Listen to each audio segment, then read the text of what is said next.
First of all, let me give a shout out to Booty. Booty is so instrumental in bringing this all together, bring all of us together. Booty contacted me last September or so, requesting my consultation with helping to start his village community. I have a lot of experience with that, and so since that time we've developed our relationship. And then after you folks had your protests in Wellington and the activity of the devotees there at the Beehive, they were people had a very amazing experience. I heard so many wonderful stories from that people loved the chanting. They loved the spiritual food, what we call prasadam, that was distributed. Up to 3,000 plates were distributed every day. So, you know, you had a chance to escape from your normal world, and you were living in basically in a gift economy while you were there. People were donating food. Booty is saying so many people are just giving donations left and right. Everybody was contributing whatever they could, and so it was a wonderful experience. And afterwards, on some of the Telegram groups, he was hearing people say, "Oh, why can't we live like that all the time?" So that's the idea here. That's exactly what we want to put into play. And it is possible, and it's simply a matter of us making it happen. So another thing I want to do is thank all of the ladies who are signed up for this program. Karl Marx, who I don't agree with most of what he said, but he did say that no revolution is successful without the participation of the women. And that's certainly correct, and we need everyone to be involved.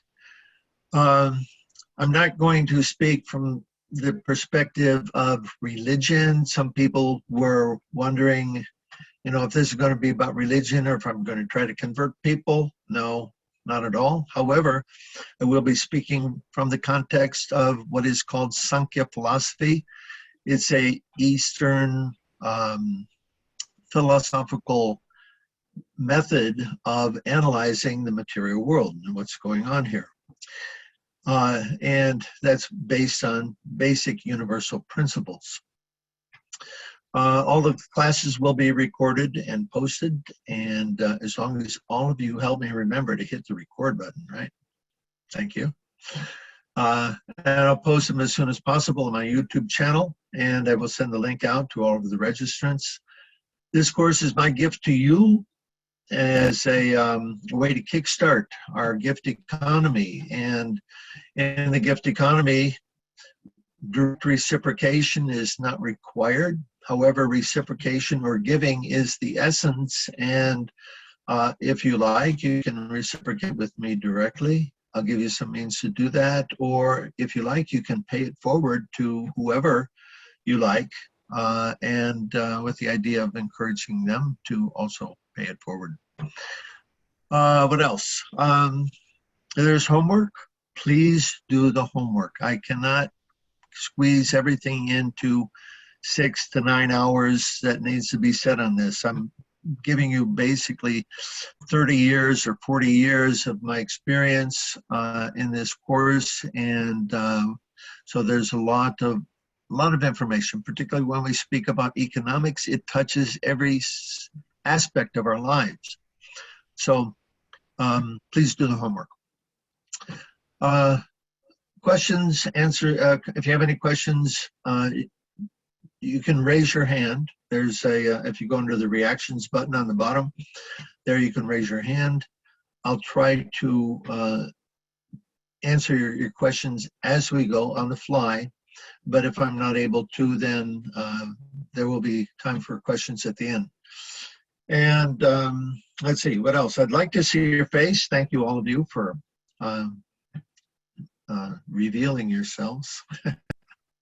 It's a personal world, right? We need, even though this is an impersonal medium, it becomes much more personal when we can see each other. So thank you. Appreciate being able to see your faces.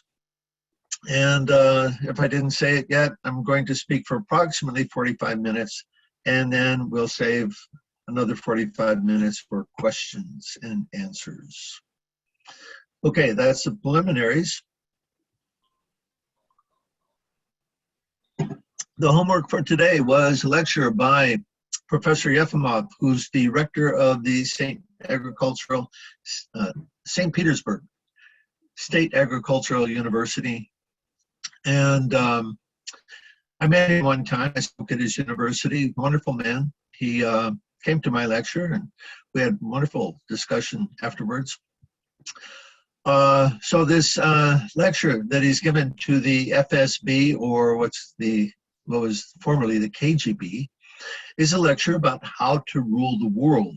And he explains that the world is not run by presidents and prime ministers the way most people would think. However, it is ruled with what he calls conceptual power. And in this lecture, he explains 6 different kinds of conceptual power, and beginning from the weakest, which are weapons of war.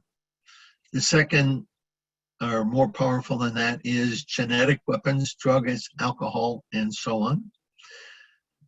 Hence, we have the Cocaine Import Agency. The United States was staked out there in Afghanistan for 20 years so that the Cocaine Import Agency would have supply of their drugs for their trade.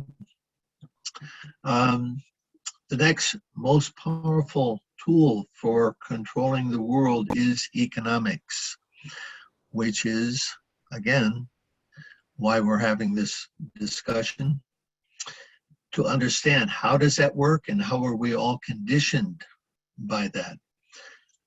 The more powerful than that is ideological or religion, and how religions are,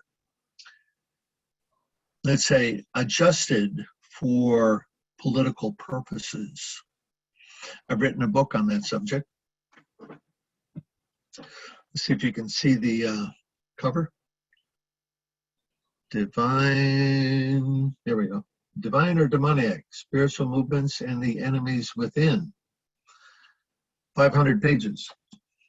I'm explaining how the powers that be infiltrate religion for the purpose of controlling it and controlling the status quo. And that more powerful than ideological is historical. As George Orwell taught us in 1984, his book, he who controls the present, he who controls the past controls the present, and he who controls the present controls the future. This world is under control of what we call the powers that be, and they work very hard to maintain that control. And if anybody threatens that control, they come out down on them, such as WikiLeaks, right? Julian Assange. He was a big threat, and they're making a lesson out of him for the rest of us. God bless him. He's a wonderful man for what he did. Okay, then the most powerful weapon of controlling the world is ideological. And this is very significant because our ideology is the prison that we build around ourselves. If you saw the video, approximately 1 hour into the video, Yefimov is explaining how, according to people's worldview, they limit their activities and behavior. He gave as an example the Sudra class, or the untouchable class of India in the Indian culture. Those people who are Sudras or untouchables, they simply accept their lot in life. and they don't try to change it. He used that as an example. And so it's a fact. However we think of and see the world, whatever our worldview is made up of, this is how we live. This is, let's say, the restraints within which we live. So, our worldview, modern worldview, materialistic, atheistic worldview, which is the worldview that children everywhere around the world are being indoctrinated with. We go to school, we get a side dish of useful education, but the main course that is fed to all the students is their ideological indoctrination. Go to school 5 days a week, 9 to 5. Be responsible, listen to authority, do what you're told, and perform your job well. So with 17, 18 years of that, students graduate, and then they go to work and they do the same thing. So they've set up our lives like that, in one sense. On the other hand, the ideology is atheistic and materialistic. That ideology is there's one time a big bang. Everything exploded from nothing at the beginning of time, gradually coalesced into stars and planets. Gradually life crawled out of the seas and developed through evolutionary processes to where we are now. And here we are, the pinnacle of evolution. We're at the top. And not only that, this is as good as it gets.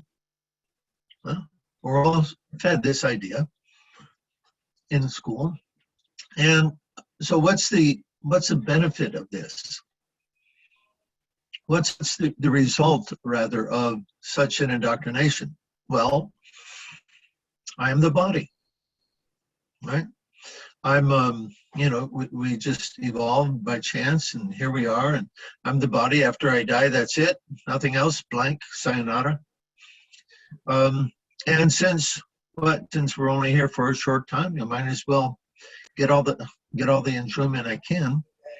And water is a problem. We turned the pump off. Yeah, what? Herb, please mute yourself. I got to take care of this one minute. Is there something Come wrong over with here. Huh? Come over here. Somebody can, whoever's, Vanessa, can you mute Herb? I'll be right back. Oh, you're on the phone? I'm sorry. Okay. Thank you. Okay, where were we? Yeah, so materialistic, atheistic worldview. Grab all the gusto you can. You only go around once. When you die, that's it. So eat, drink, and be merry. What's the problem with this? It doesn't map our experience. Our experience is different from that. We try to enjoy like they tell us to. And what's the result? We're not satisfied. We're unhappy. There was a television show on maybe 30 years ago or more called Lifestyles of the Rich and Famous. And in that television show, they showed the fabulous mansions, cars, and lifestyles that all the movie stars and wealthy people had. And so it seems like they have everything they could want, but what do we see is that many of them, they commit suicide. Many of them are extremely unhappy to the point where they become alcoholics or drug addicts because they can't deal with it. They're saying, I should be happy. I've got everything, but I'm miserable. So this is a result of the atheistic materialistic worldview. It doesn't work for us because we are not simply meat bodies. We are spiritual beings who inhabit a material body. We're living in a material world, so we need a vehicle to use for our activities. And so we get a body according to our previous desires by what's called the law of karma. And we have the opportunity to stay in this material world as long as we like, to satisfy all of our desires. Whatever desire we may have, it will be fulfilled.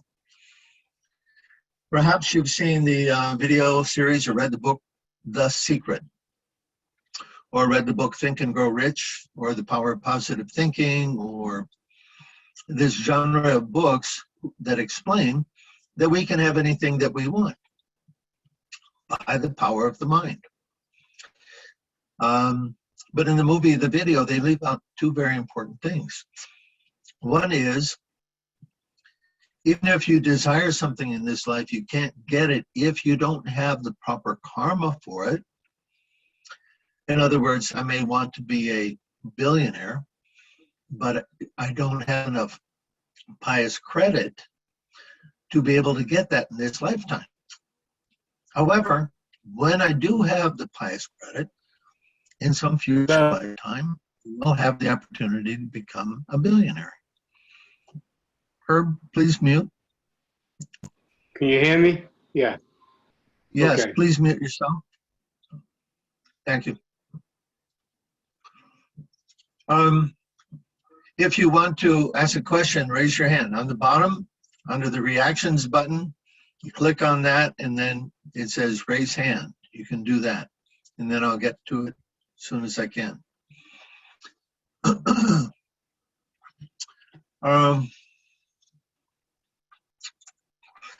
Yeah, you'll get your $1 billion when you have the punya or pious credit for that. The other thing they leave out of that video is that if you don't get it in this lifetime, you're going to have to be born again in this material world until you do have the pious credit for it. The point is that free will, we are responsible with free will, and all of our desires must be fulfilled, and we will continue to return to this world life after life as long as we have unfulfilled desires. So, this materialistic worldview does not map our reality. Why? We want to be happy, but our car or our furniture, that doesn't want to be happy. If we are simply material things, like our car or our furniture, where's this idea of happiness come from? It comes from the fact that we are not simply the material body. We are spiritual beings, and spiritual means person with so many emotions, desires, so many qualities that we cannot ascribe to material things. And because people, they have, they're trying to make sense of themselves from this material perspective, and they cannot do that, we have a lot of people with mental problems. What is it? Some 25% of the American population is taking psychotropic medication in order to be able to function. Well, the fact is, if you're trying to make sense of this world, don't do it. You're going to go crazy trying to do that. You can't, at least not in the according to the ideology or the worldview that we've been indoctrinated with. So, okay. So that's a materialistic worldview. One other thing that is important about this worldview that we need to understand is that our worldview is determined a lot by our language, which of course is determined by words. our vocabulary. If, according rather to our vocabulary, we have a better ability to understand the world. And we can call education, all of education, really is a matter of developing our vocabulary, learning new words with which to explain and understand our reality. So the more words that we have, the better we'll be able to understand things and to explain things to make sense of everything that we're involved in.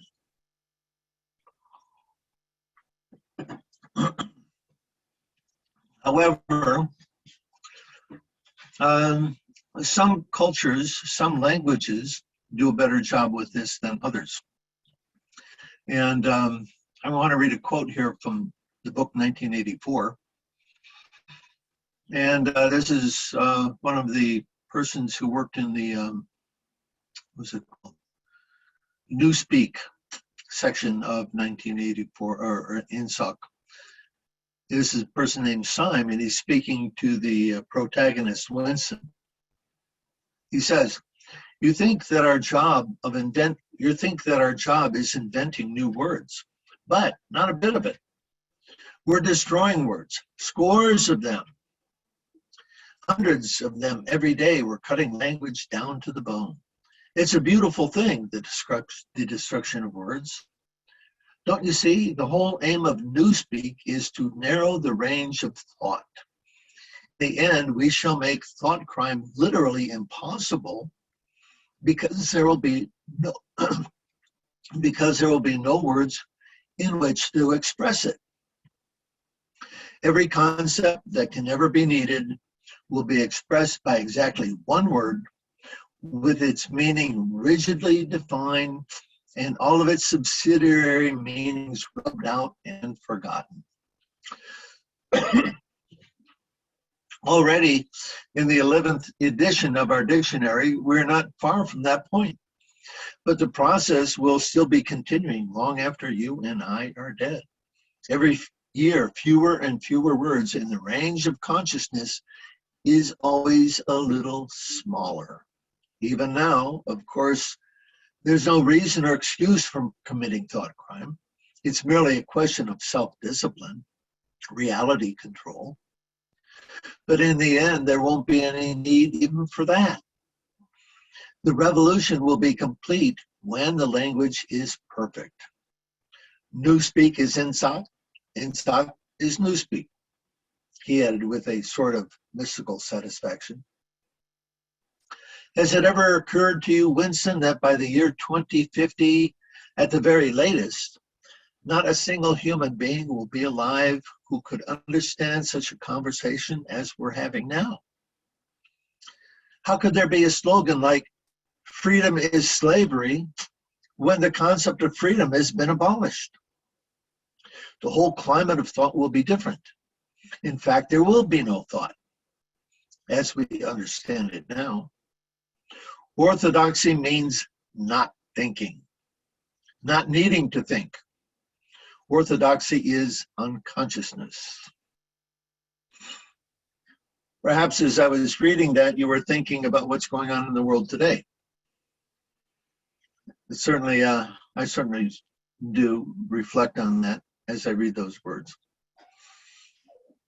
Okay, so if the limitation of words is to restrict our ability to think and our consciousness, then adding words or having more words is an opportunity to expand our understanding and our consciousness. And for this, I want to, let's say, juxtapose the Vedic worldview with the materialistic atheistic worldview.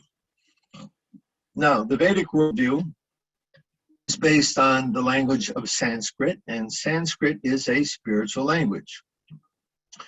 Sanskrit has many, many words with corresponding definitions that have no direct counterpart in our English language or in other Western languages.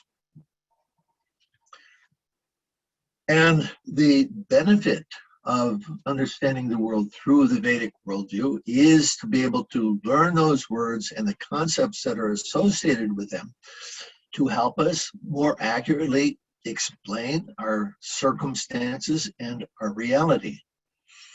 And doing so gives us a way to be more free in this world.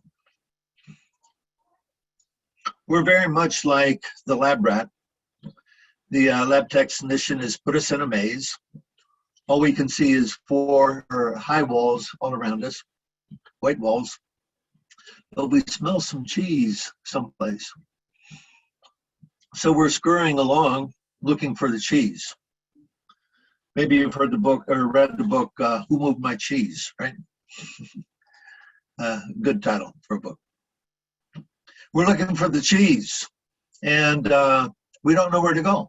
We're running into blind alleys, going off in the wrong direction. We wound up in failure and misery, suffering, because we don't know what the purpose of life is. But the lab technician who set up the maze, he's looking down on it, and he knows exactly the path that the mouse needs to go through in order to achieve the objective. So the Vedic worldview gives us a perspective of the lab technician who can see where that rat is and where it needs to go. Or to put it another way, the Vedic worldview gives us a way of understanding where we are and the where we need to go to get the future that we desire. Okay, so again, we're spiritual beings, spiritual energy, you could say. And this needs a little explanation because spiritual is one of the most user-defined words in the English language. Everybody's got their own idea what spiritual is. However, the Vedic literature, specifically the Bhagavad Gita, explains that what spiritual is.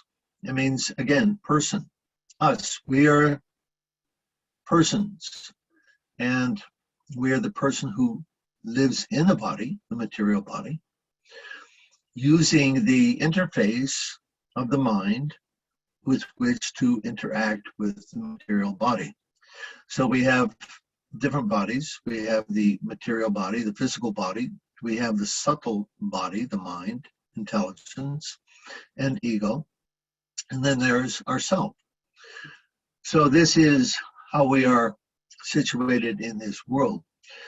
Now, we're born into this world, and what do we know? What can you know? You're an infant. You know, we know mother, right? We're looking for the breast simply to survive. That survival instinct is there.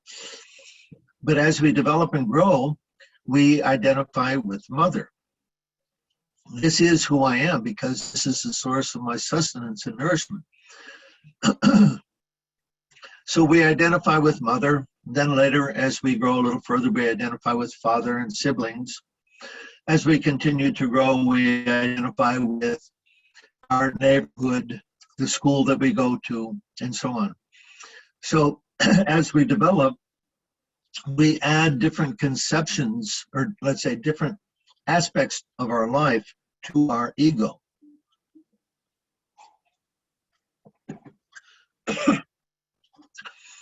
So we become a student, then we get married, we have a spouse, and then we get a job, we have a title, and all of these things we use to construct a sense of self. Who am I? Well, I'm the husband or wife of this person. I'm a resident of this city. I'm the citizen of this country. I am the father of these children, like this. And this is our material ego. This is how we think of ourselves. But there's, again, more to us than that because we have an identity that transcends the body. Death comes when we leave the body. When the living element, the living being, leaves the vehicle in which it's been using for so many years, the body is then said to be dead. Actually, the body is dead all the time. But we, the life principle, being inside of it, we animate the body, we give it life. So then we're looking for a sense of purpose. All of us, we need to have a sense of both belonging, fulfillment, purpose. What is giving meaning to our lives? Where do we find that? We may try to find that in relationships. We may try to find it in our work activity or our studies. But because we're spiritual beings, the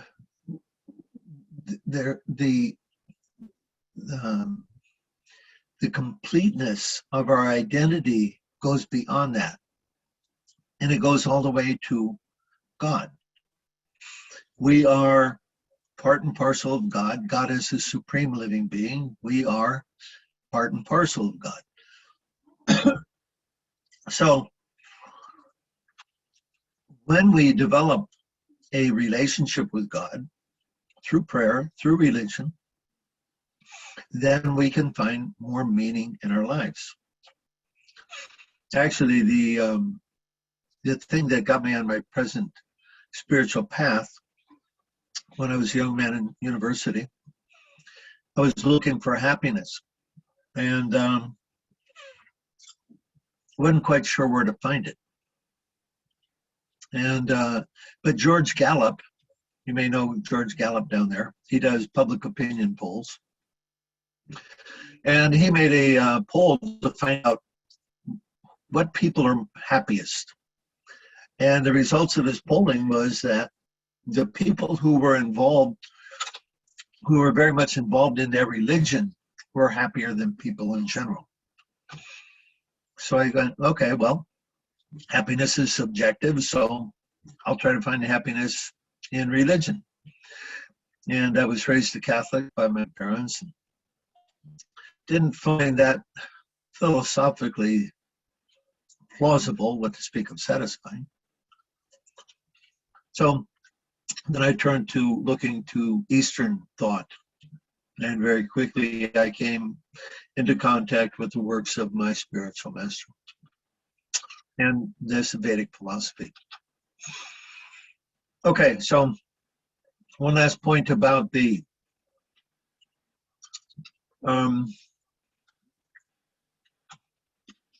Vedic worldview. I mentioned that we can remain in this material world as long as we like. We have, as we go through life, we develop desires, and we have unlimited desires, which are the cause of our future births in this world, these unfulfilled desires. This is going on according to the law of karma. However, there is a possibility of escaping this world of birth and death. There is a spiritual world, and in that spiritual world, once going there, people never come back. In the Christian conception, this is somewhat analogous to what they call heaven, although the Vedic concept of that is much more well-defined. So we have the opportunity to go to that spiritual world, and the significant aspect of that is that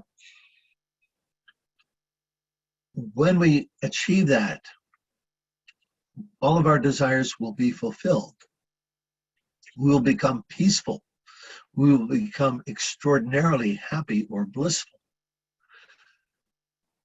So this is, in one sense, you could say the carrot.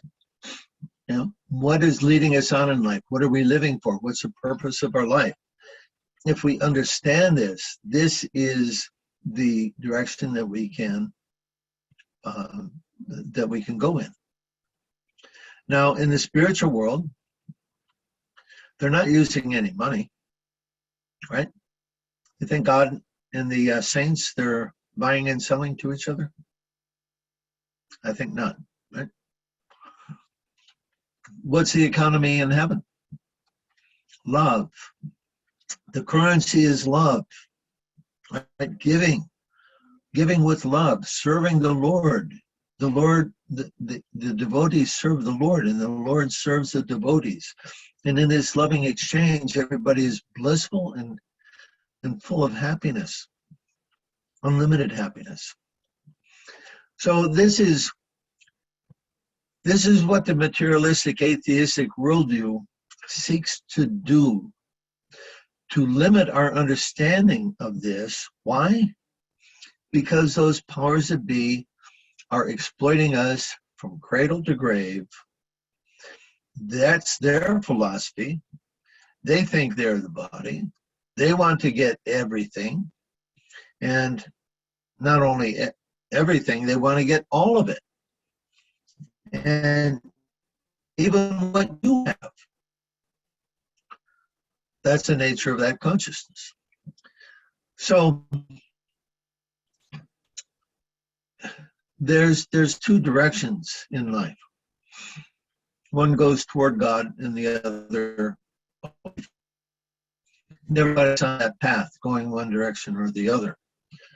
So where do we want to go? There are some things, our behavior, our activities in this life will either take us closer to God or away from God. And the Vedic philosophy, the Vedic worldview, gives us the opportunity to understand how to arrange our lives in such a way so that we can come closer to God, we can be fulfilled, we can be satisfied, and we can be completely happy. The materialistic, atheistic worldview has no concept of this. And so it's extremely limiting. So the Vedic worldview gives us a different way of seeing and understanding this world, a way of understanding how to direct our lives, how to use our life's energy in such a way so that we can find the fulfillment and satisfaction that we all hanker for. Okay, let me see. I think that's it for today.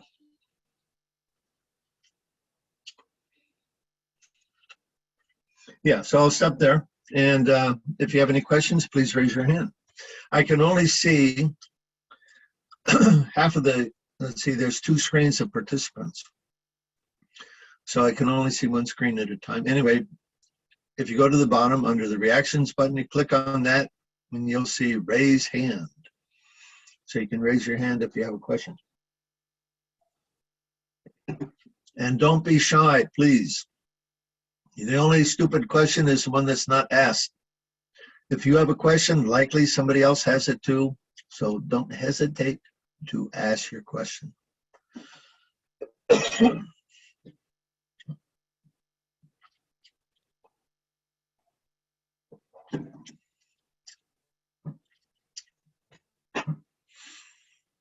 Oh, come on now. Yes, Billy. Oh, is that, no, Anutama, sorry. Can you hear me? Yep. Okay, well, Leslie, you're talking about changing people's worldview. How would we go about doing that? I mean, that sounds like, you know, we've been indoctrinated. We didn't even know we had this worldview. So how are we going to change that? Well, that's the idea. The point of my bringing this to your attention is to understand the limiting factor of our worldview, okay? Again, this is why I wanted you to see the video by Professor Efimov, because he's saying this is the most powerful method in the world of controlling people. If you control their worldview, they will limit automatically their behavior. You don't have to try to control them. They'll control themselves. Now, when we understand that, when we understand how we're controlled by our worldview, and when we understand that there are other worldviews, then we can begin to look to understand those and we can find the answers to the existential questions that we all have. As we continue into the course, I will be speaking about the worldviews of other indigenous cultures, not just the Vedic worldview, but there's one fellow that Teresa and I, we spoke about yesterday. What was his name, Teresa? Charles Eisenstein. Right, I'll Charles put- Eisenstein. You posted a lot of videos about him yesterday, I saw. And so he wrote a book about what's called, title of his book is Sacred Economics. And his writing books, his thought is based on the worldviews or the traditions of many of the indigenous cultures in the world. So anyway, there are other worldviews. We're going to start there. We're going to try to break open the limitations of our thinking by understanding that we are, first of all, in prison, a self-imposed prison of our worldview, so that we can break out of that and then learn how to live differently with a gift economy. Okay, Anutama? Well, that's fine for us. It's trying to get other people interested in it. If you have any ideas, I mean, my theory is that it's going to kind of collapse during the reset. People will be more open, especially if let's say the devas, the godly people, really could get a big charge out of making sure everybody's okay and setting things up in a much more positive way. And that might Sure, be, well, that might yeah, be that's changes. I don't know. That's what we're doing here. That's exactly why I'm having this course, and putting it in the focus of economics, because the fact of the matter is economics and our spiritual development are intricately connected. I explain this in my book, Spiritual Economics. And if we want to grow spiritually, we will see how that changes the way that we live in the world. The stories of all the saints living different lives, selfless lives. There's many such stories like that, because they realize they don't have to be trapped by the worldview that everybody else is trapped in. So more coming. Okay, Vanessa, you have a question or Budi? Yeah. Sorry. You mentioned that the living being is part and parcel. Are you able to explain what part and parcel actually means? Uh-huh. Okay.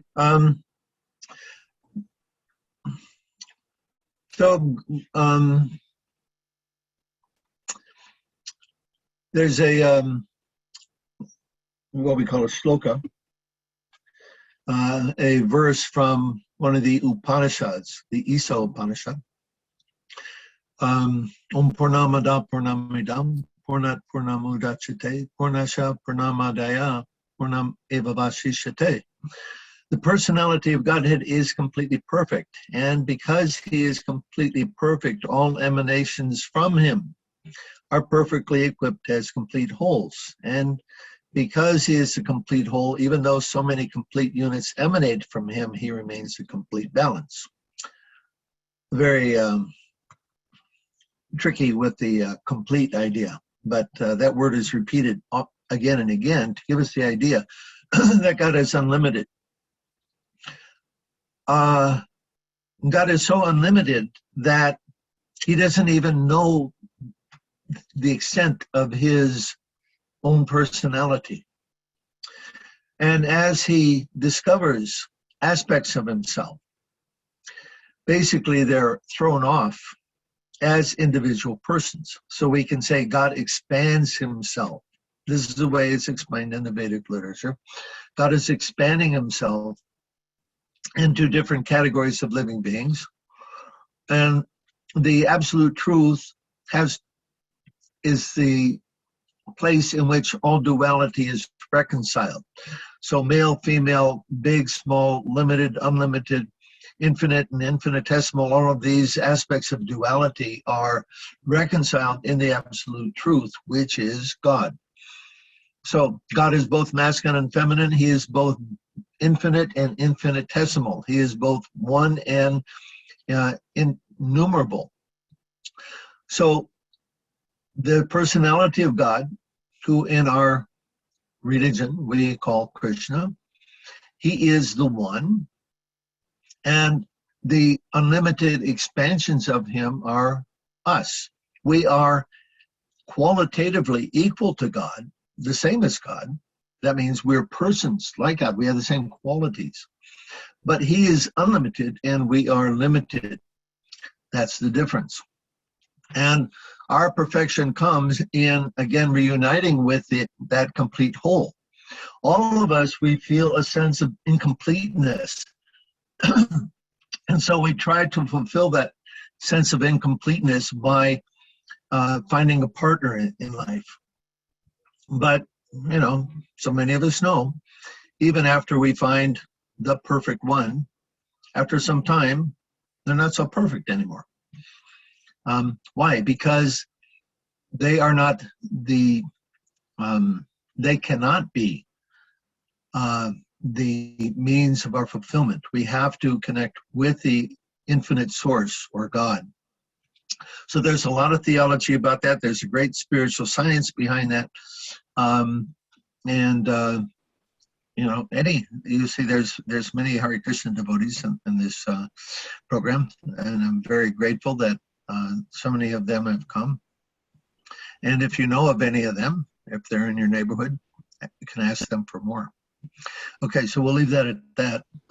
Nikki, please, whatever your question is.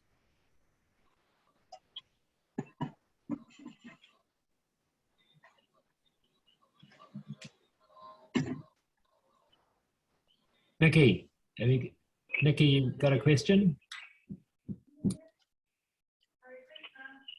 Maybe she stepped away from her computer.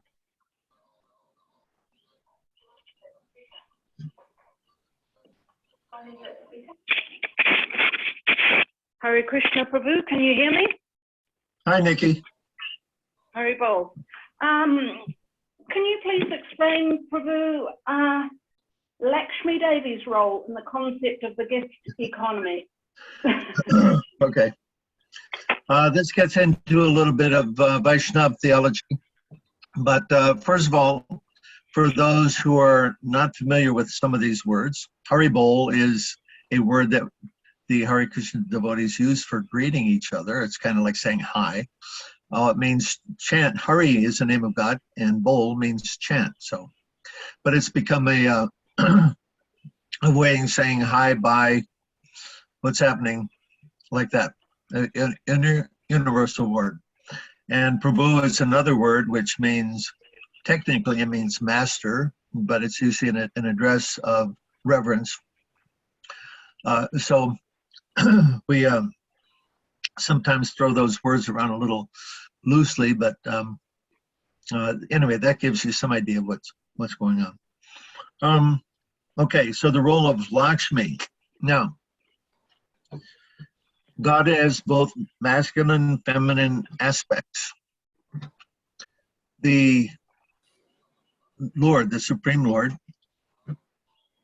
okay, I'll try to keep this brief, but there's a lot of philosophy behind it. I'm writing a book actually to explain this called The Spiritual Psychology.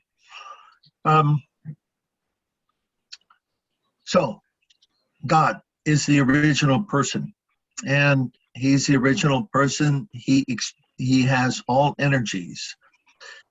He has a desire to enjoy, and so he expands himself, or let's say one of his first expansions is of his feminine counterpart, Radharani or Lakshmi. There's many feminine manifestations, and they are have different names. Anyway, Lakshmi is the goddess of fortune. So she is always serving her master, Narayan. Narayan is an expansion of Krishna. So Narayan is God, Lakshmi is his consort. And she's considered the goddess of fortune, which means that all opulence comes from her. And what does she use her opulence for? To serve her master and Lord Narayan. Now, in this material world, people have created the concept of money, and money is often thought to, of course, money is used to buy things that we want so that we can also experience opulence. This is the opulence that we have as a manifestation of the goddess of fortune, or let's say her blessing. So we want, in this material world, we see that many people, they want Lakshmi, they want the stuff, they want the material things, but they don't want Narayan. They want Lakshmi without Narayan. They want material happiness, material things, material goods, but they don't want to worship God. For a little time that can go on, but Lakshmi has a quality which is called chanchala, which means flickering or unsteady. She's here today, gone tomorrow. And we see that for people. They get perhaps great wealth and they lose it, or they struggle to maintain it. Anyway, Lakshmi is not permanent because all of us, when we leave this world, whatever we've accrued gets left behind. So we can say, although money appears to be Lakshmi, it's a false Lakshmi. Money, nobody wants money. We only want money because it's a promise of getting us things that we do want. So this money is actually not Lakshmi. It's a false Lakshmi. What we want are the things. But actually, we don't even want the things. If you think about it again, in this lifestyle of the rich and famous, those people, they have everything and still they're not happy. Because, what? They're not connected with source. So what we want is satisfaction. But we'll never find it simply by getting more and more things. So this is called Maya, another Sanskrit word. Maya means that which is not. Maya means that, oh, I think if I get money, I'll be happy. We have that idea. Everybody's chasing after money because why? You can go to the store and you get some stuff. But then what happened to all the stuff you bought 2 years ago? Doesn't that stuff make you happy anymore? We have the experience, right? We go shopping and we get some new stuff and we feel good. We feel excited about it. That's nice. But that's flickering, huh? Because in 2 years, that excitement's gone and then we need more new stuff. So I don't know how it is there in New Zealand, but in America, people have their house stuffed with stuff. Their garage is filled with stuff. They can't put their cars in there anymore. And then they even rent, storage spaces to put more stuff. They never have enough stuff. They want more and more and more. And we're going to talk more about that. Satisfaction can never be found in stuff.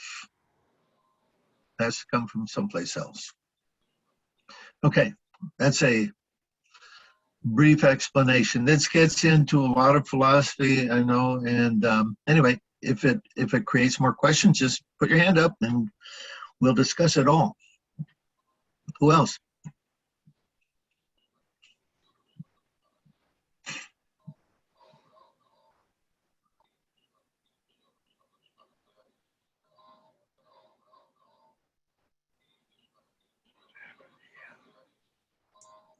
How about a question? Sure. Could you expand a little on the history thing, how controlling the past makes it so that you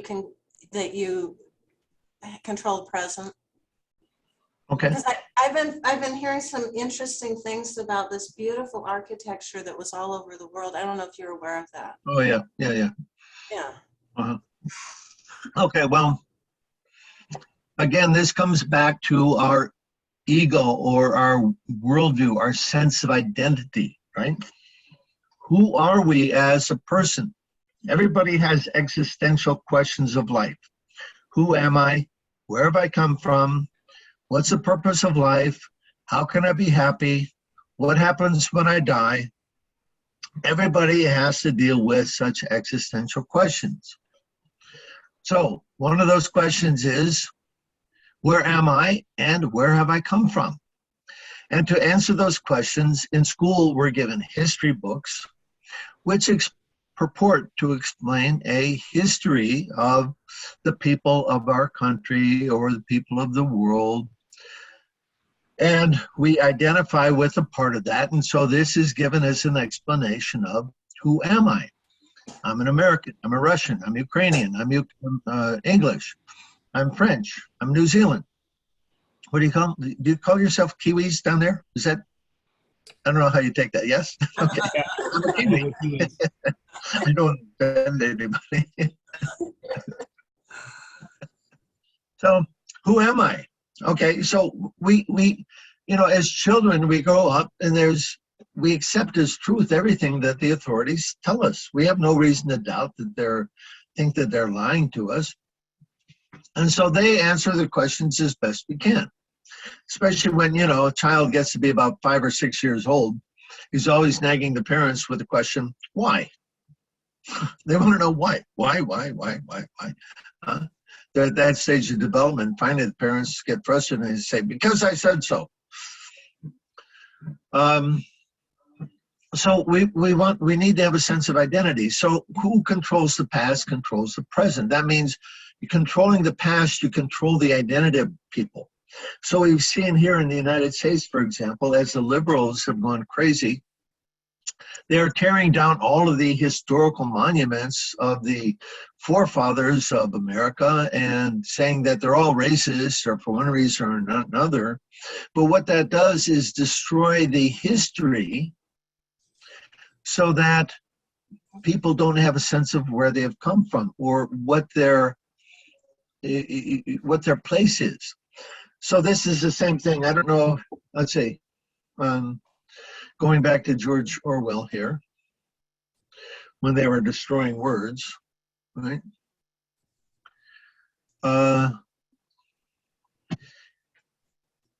It's merely,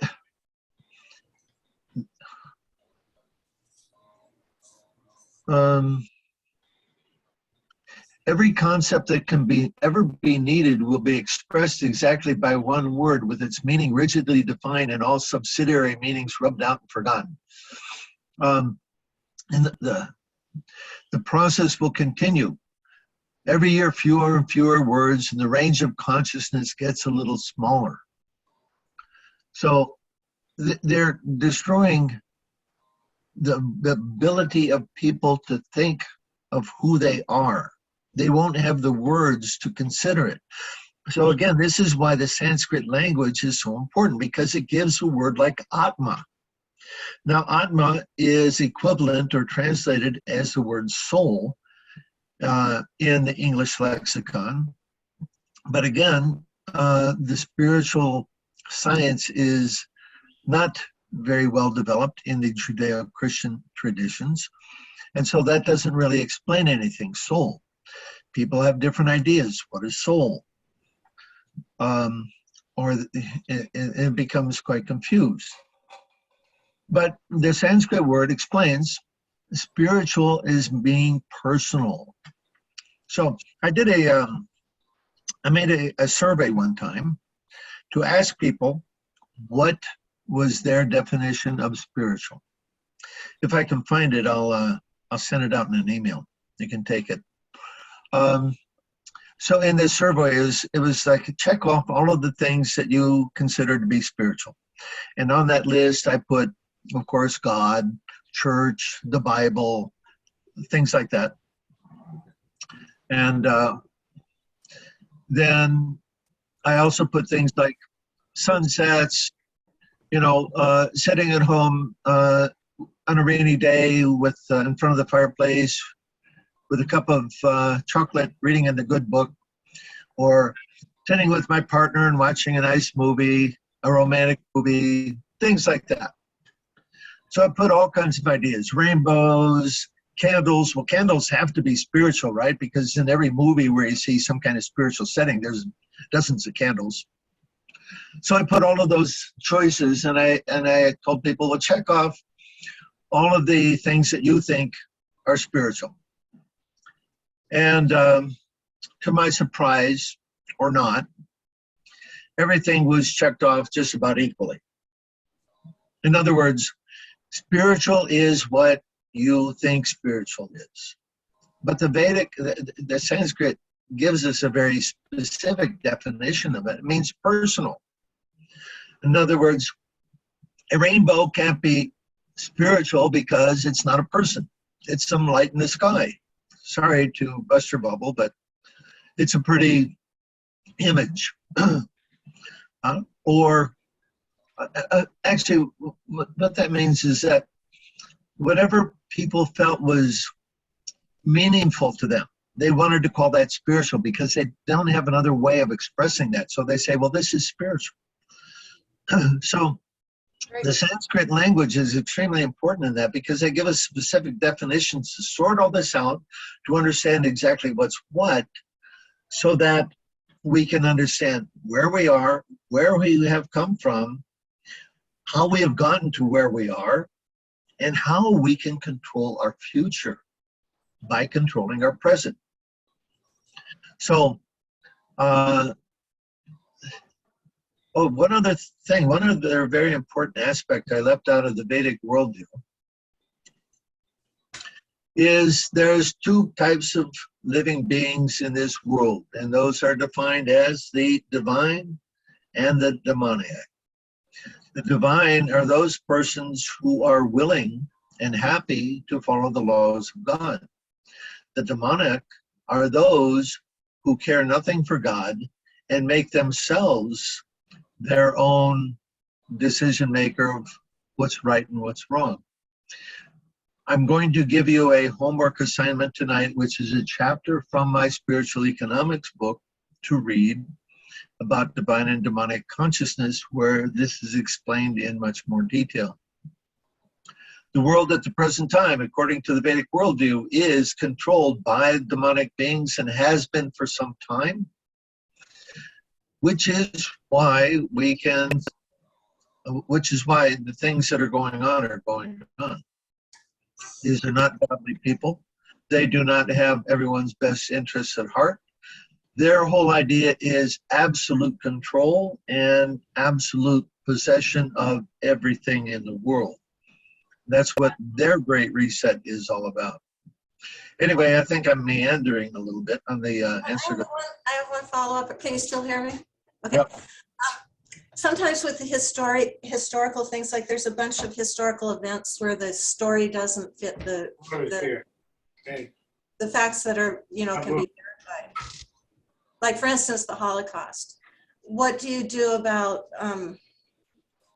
is it worth trying to change people on that level? Like I've gotten really bad feedback if I say, just point some holes in a certain story, a certain historical story. It makes people actually quite angry. Sure. Again, this is, he who controls the past controls the present.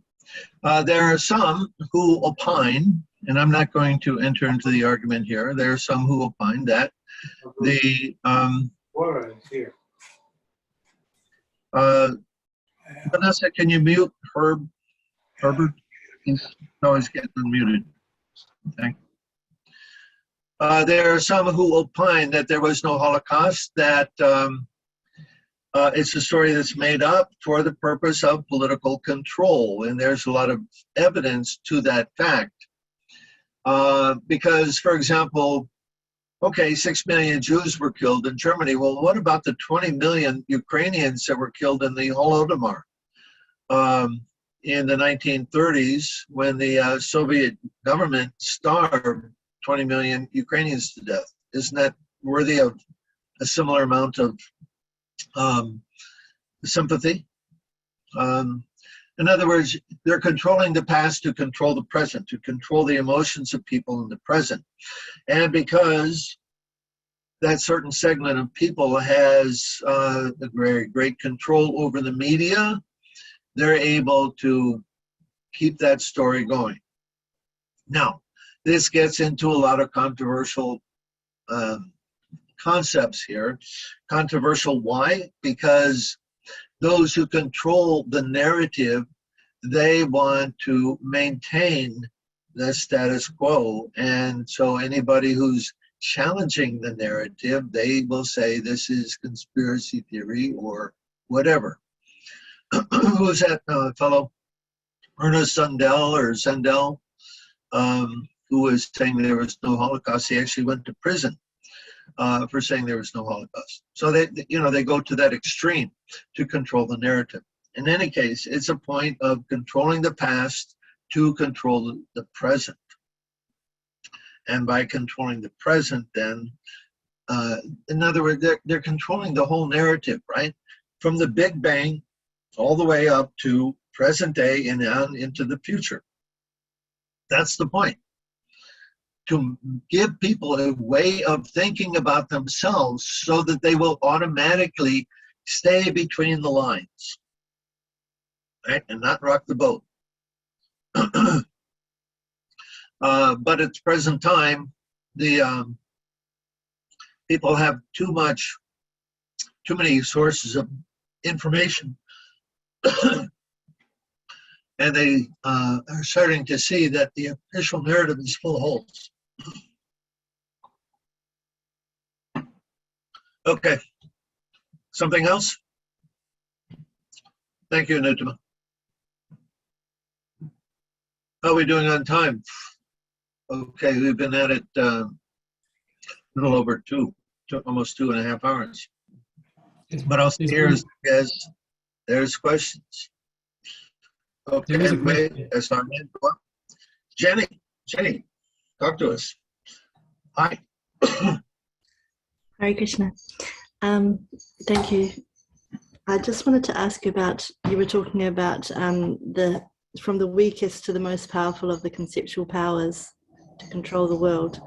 Yeah. And at one point, so above economics was, Ideal. you said ideology and religion, and then was historical, and then even above that was ideological. Is that correct? So No. what's the difference between religion? No. The most powerful is worldview. Right. Okay. So can you explain what you refer to the difference between worldview and religion? So it's religion specifically. How do you understand the difference between? Well, again, religion is a religion to give people worldview. In fact, most of the, let's say, the worldviews of the indigenous cultures were such that those people practiced the gift economy. And I speak about many of those in my spiritual economics book. So in terms of religion, the worldview comes as a aspect of the religion, because religions are meant to answer the existential questions of life. Who am I? Where have I come from? What's the purpose of life? What am I doing here? What is this place? Where are we going? Etc. Now, in my Divine or Demonic book, I explain that the powers that be, that they infiltrate religion for the purpose of diverting it from its transcendental objective to make it serve mammon, or serve the powers that be. So, for example, and there I trace out a little bit of the history of the Roman Church, that the so-called St. Paul was a personality who was the one who created the idea that it's by grace and not by works that everybody is saved. So that if you just believe in Jesus, you're going to be saved, regardless of what you do. So that with their ideology, let's say with their religious concepts, they impose an ideology on people of thinking how the world works. So that's one way. Now, Yefimov is saying that more powerful than that is historical. Okay, now I haven't studied this to the degree of being able to, determine, okay, well, I think ideological is more powerful than historical or whatever. Anyway, that's his opinion. That's his idea. That's what he's presenting, and based on his studies. Now, the difference between that and worldview, perhaps it's slight, because you get to 1, 2, and 3, all of those, historical, ideological, and worldview, they're all, in a sense, worldview. They're all doing somewhat the same thing with, I guess, minor variations or minor emphasis. When you get to economic, of course, that is significantly different than the other 3. Or drugs or so on, that's clearly different, or, weapons of war. So, the differences between the last 3, I think they're subtle.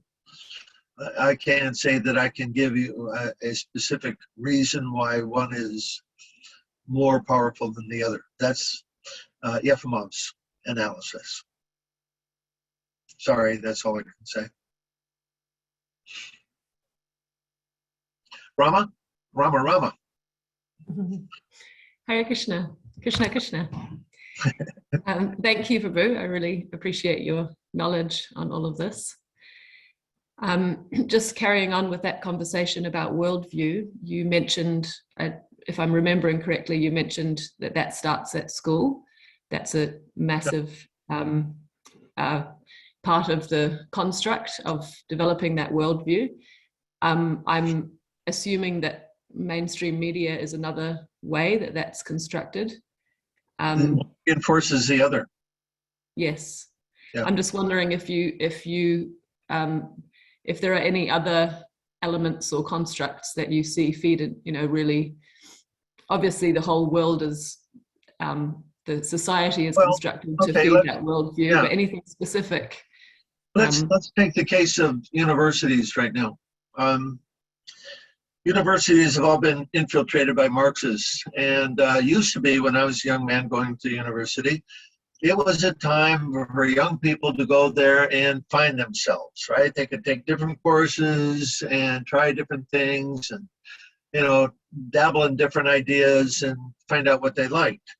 But now, because of the infiltration of the Marxists, the whole university system has been co-opted to basically a Marxist point of view or a liberal point of view. And so we see that, very unfortunately, many, say in college, where people are supposed to be questioning reality, asking questions about what's going on, that's not permitted anymore. Because if you dare question the liberal point of view, you're going to be banned or shadow banned or just deleted or whatever, right?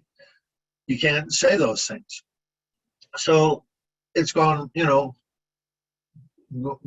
every sphere of life. 20 years ago or so, I read a book by one professor emeritus, Houston Smith, from his professor emeritus from Berkeley University in California. And the title of that book is Why Religion Matters. And in this book, he explains how every facet of the United States power structure has been infiltrated and co-opted to an atheistic point of view. And that included law, it included the universities, of course, the media, what else? Anyway, pick one. Whatever, as I recall, there were 6 different aspects of society, and he gave very, very good arguments to defend his thesis that they've all been converted to project an atheistic conclusion. Oh yeah, of course, university. I'll give you one simple example from there. That one of my colleagues, his name is Michael Cremo, or Druta Karmadas. He wrote a book called Forbidden Archaeology, in which he traces out the the archaeological finds that don't fit the official narrative. In other words, there was a lump of coal that was found in a coal seam in Ohio someplace that had a gold chain embedded in it. Now, the official story is that coal is compressed carbon material, and from millions and millions of years ago, that all became compressed and became coal. Well, then, how in the heck does a gold chain get embedded in a lump of coal that's 5 million years old? It doesn't fit the narrative, so that's thrown out. And he gives dozens and dozens of examples of that in the book. Why? Because they don't permit an atheistic conclusion. They challenge the atheistic conclusion. So that, why? Because if people hear that, they'll begin to doubt their narrative. Anyway, people have heard all of this anyway. The book was very popular, even though it was just bones and stones. It sold extremely well.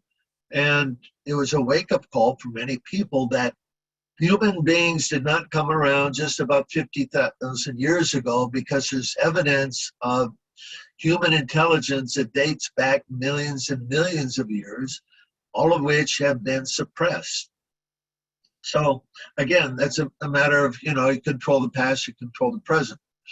I'm sorry, Rama, remind me your question again. Well, it wasn't very specific. I guess just I just felt like it would be helpful, especially bringing up children, knowing any other specifics that you would suggest to be aware of. Obviously the mainstream media, being conscious of where that's coming from. That you just mentioned university, which is another specific arena to be careful of. Anything else, I guess, that would be conscious of, but it sounds like it's everything. Yeah, everything, literally everything. Okay. And the difficulty here is that we're so conditioned by it, we can't see it either. There was one administrator in a university in Poland. He wanted to use my spiritual economics book for economics courses in their university. And I was shocked at that. I said, what, a university wants to teach the truth? Well, he wanted to do that.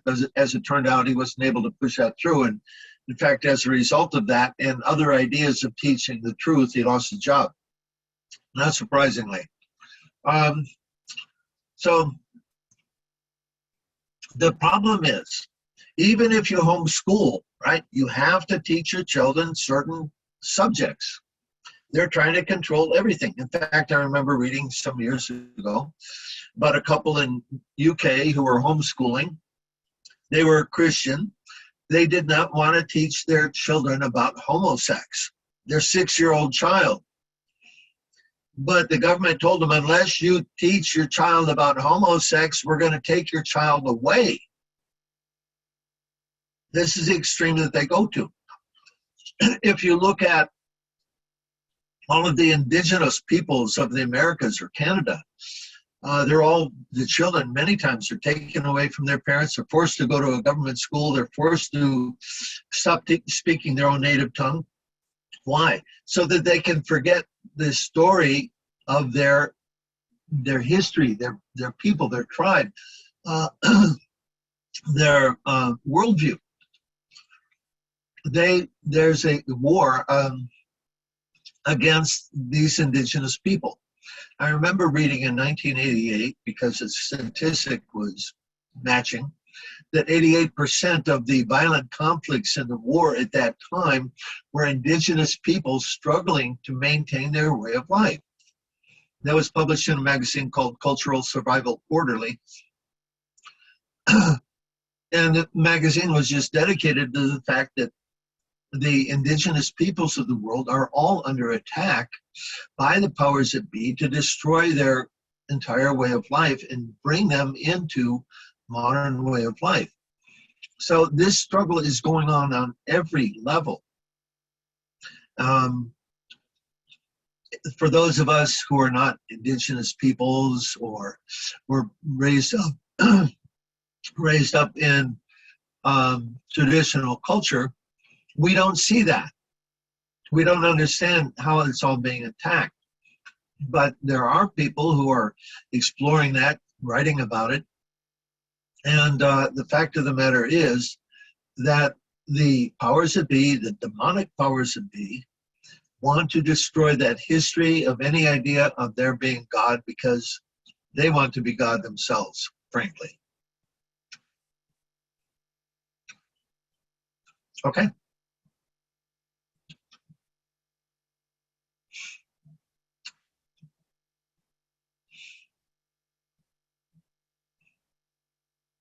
Okay.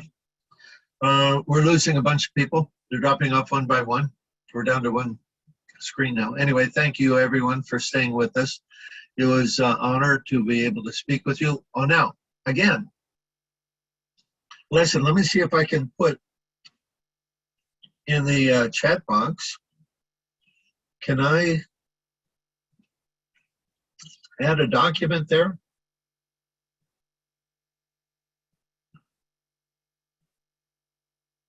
I'll send it out with an email, with an attachment. Okay, it's one chapter from my spiritual economics book, which is Divine and Demonic Consciousness. Also, there's a video that I want you to see, which is The Money Masters. It's a 3-hour presentation, but I promise you, it'll be worth every minute of your time. If you haven't seen it before, and if you have seen it before, you probably want to see it again. It came out in the mid-90s. That's maybe the last thing I watched it all the way through, but I'm going to watch it again all the way through just to freshen my memory. It's a wonderful video, and you'll understand exactly what money is used for in this world by watching that video. So please do watch that. Please read the